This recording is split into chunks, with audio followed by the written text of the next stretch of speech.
next speaker is passionate about the development of human potential. In fact, Vicki Walker believes that everyone has an untapped potential within themselves. Today, she's going to help us tap that potential so you can achieve your goals. Please welcome Vicki Ryder. So why is it then that human beings only ever achieve about 10% of their potential? Why do we only ever achieve about 10% of our potential? Fear, lack of knowledge, no confidence, limiting beliefs, all of those things are true, aren't they? But where's the instruction manual? The app? Who teaches us how to get the best out of ourselves? We go to school, there's no instruction manual. We turn up to work, there's no instruction manual. And in general, we don't get an instruction manual for how to get the best out of ourselves in life. Ladies and gentlemen, I need your undivided attention for the next 15 minutes because I am going to give you the introduction to the manual that most of us have never been given. There's three things that drive all of our behaviour. The first, internal images. The way that we imagine things to turn out will have an impact on the outcome. We walk around with a set of emotional scales, constantly weighing things up, and we will do whatever gets us out of that action. The second thing that drives all of our behaviour is our self-talk. The way that we feel is based on the questions that we ask ourselves. Ask better questions and get better quality answers. How many times a day do you ask yourself a question that limits your intelligence, ability, or skill? Now, if your goal was to get up at 6 a.m. and go to the gym, and you asked yourself if you feel like getting out of bed today, what answer do you think your brain would give you? Of course not. You're tired. You went yesterday. You can go tomorrow. You already look amazing. The brain will create an excuse, a justification, and a rationale to get you out of taking that action and to make you feel better about your choice. Now, the voice operates on a continuum of positive to negative. It's that soft, soothing voice that says, just roll over. Or it's the commanding voice, the voice that acts like a really good coach or teacher that says, just get out of bed. The voice is the last cognitive event that happens before any action is taken. It is the final instruction that we give ourselves that either rolls us over or gets us out of bed. Now, we need to pay attention to the voice so that we can strategically influence it. The third thing that drives all of our behaviour is our posture, the way that we carry ourselves, our physiology.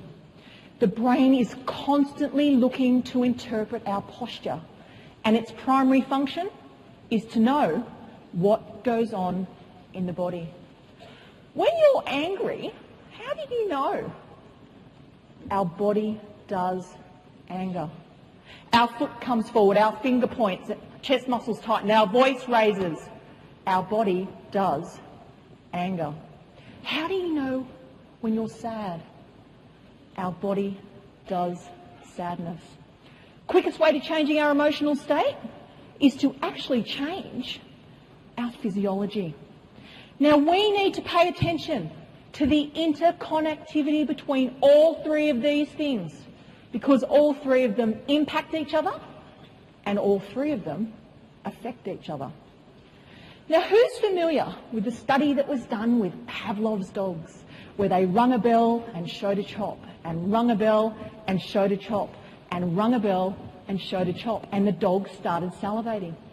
And then they just started ringing the bell, and the dogs continued to salivate.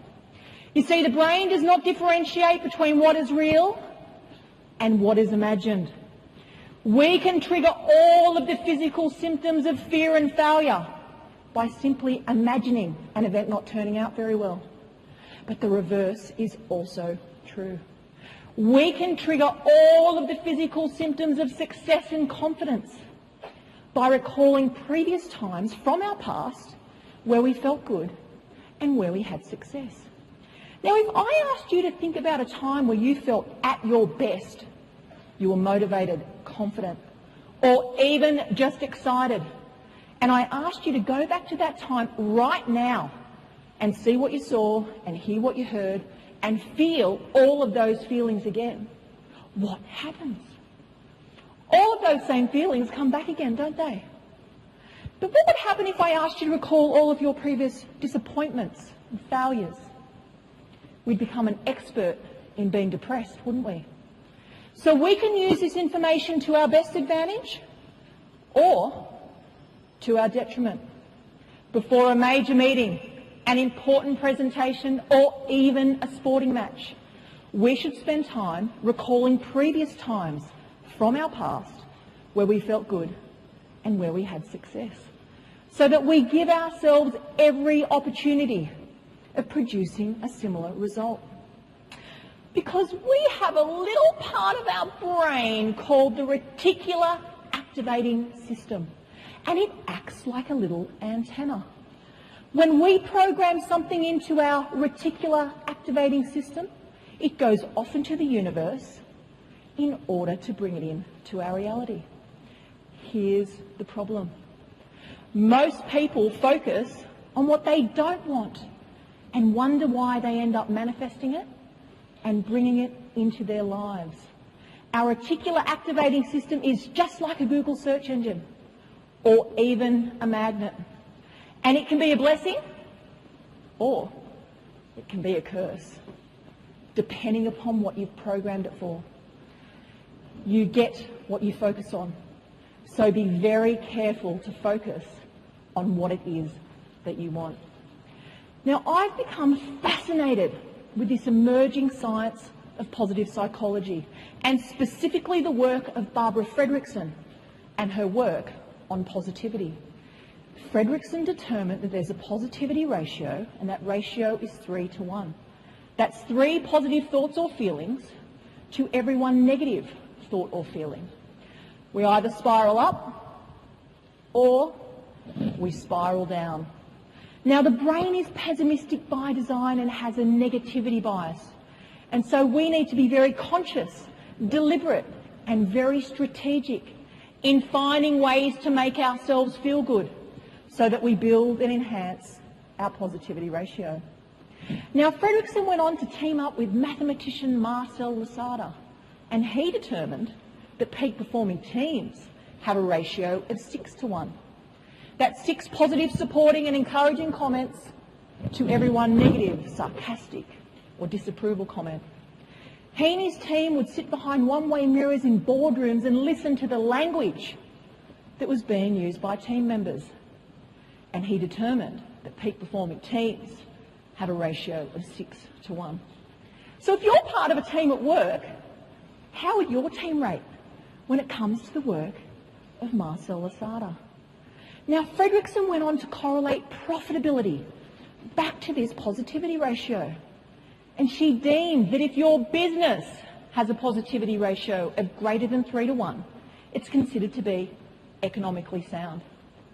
Less than 3 to 1, and it's considered to be financially in trouble. Because of the way our brain works, we need to be conscious, deliberate, and very strategic in finding ways to make ourselves feel good so that we build and enhance our positivity ratio. We need to do this as individuals, but we also need to do it as part of a team. Now, one simple yet very effective tool that I use each night before I go to bed is this achievement journal.